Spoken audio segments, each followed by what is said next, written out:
عثمانی سلطنت کا ایک بادشاہ تھا جس کا نام تھا سلیمان.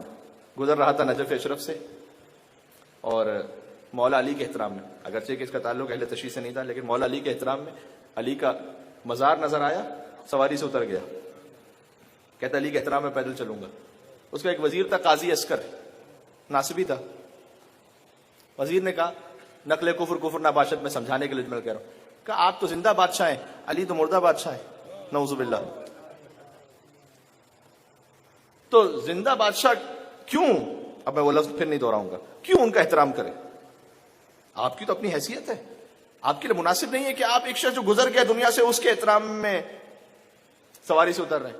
اب بادشاہ کے ماننے کو تیار نہ ہو، کہا نہیں میں علی کی جلالت کے سامنے میں جرأت نہیں کر سکتا کہ میں سواری میں بیٹھ کے گزروں. تو اب جو ناصبی تھی نا، اس نے کہا کہ قرآن کھول لیتے ہیں. دیکھیں بات وہی ہے کہ قرآن سے اگر کوئی گمراہی لینا چاہے قرآن ہی میں، تو قرآن اس کو گمراہ بھی کر دیتا ہے.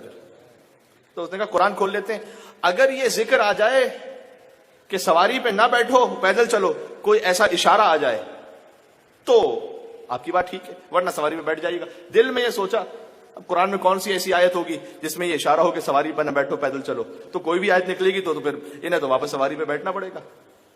بادشاہ نے کہا چلو ٹھیک ہے، قرآن کو کھولا. میں قربان ہو جاؤں علی ابن ابی طالب کی، قرآن کو کھولا، آیت نکلی سورہ طٰہٰ کی، فَاخْلَعْ نَعْلَيْكَ إِنَّكَ بِالْوَادِ الْمُقَدَّسِ طُوًى. اے موسیٰ اپنی نالین کو اتار دو، تو مقدس وادی میں ہو اس وقت.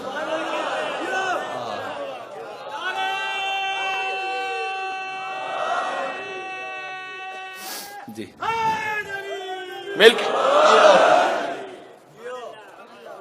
بادشاہ نے کہا پہلے تو پیدل چل رہا تھا، اب علی کا حکم آ گیا چپل بھی اتار دو. نعرے مل کے صلوات بھیج دے محمد و آل محمد پر. اب نالین اتار کے چلوں گا. خدا آپ کو نجف اشرف بار بار لے کر جائے. نجف اشرف میں شہر کے باہر یہ آیت لکھی ہوئی ہے، یہ فقط تمثیل نہیں حقیقت ہے. نجف اشرف میں شہر نجف کے باہر یہ لکھا ہوا ہے فَاخْلَعْ نَعْلَيْكَ، اپنی نالین اتارو، انک بالواد المقدس طویٰ، تم یقیناً مقدس وادی میں ہو. اور اس کا ایک ظاہر ہے کہ یہ نالین اتار دو، ایک حقیقت ہے اس کی، جب علی کے در پہ جا رہے ہو ہر قسم کی کثافت کو اتار کے جاؤ، ہر قسم کی نجاست کثافت جو کچھ رجس ہے اتار کے جاؤ. اب تم علی کے دربار میں جا رہے ہو، یطہرکم تطہیرا کا دربار ہے، ٹھیک ہے نا. آیت آئی فَاخْلَعْ نَعْلَيْكَ.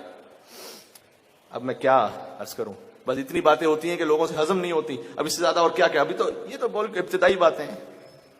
آواز جو بہت دور دور تک جا رہی ہے، بہت میسج چلا جائے یہ سب تک کہ آپ ذرا سا کوئی معرفت کے مقام کو اوپر بڑھائیے تو بعض بھائیوں کو شک ہونے لگتا ہے، ارے بھائی یہ تو مسلمان بھی رہے کہ نہیں رہے. جناب حسنین اکبر صاحب کے بقول، کوئی کافر کوئی مشرک کہہ رہا ہو جب مجھے، کیا بتاؤں لطف کیسا اس طرح کے جینے میں. اگلا مصرع کہوں آپ قبول کریں گے، کیا بتاؤں لطف کیسا اس طرح کے جینے میں، لوگ تو لفظوں کا حیدر سن کے دشمن ہو گئے.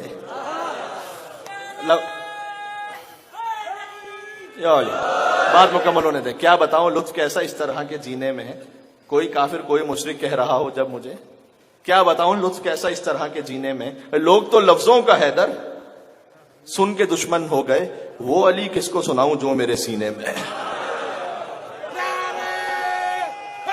ابھی تو وہ سنائے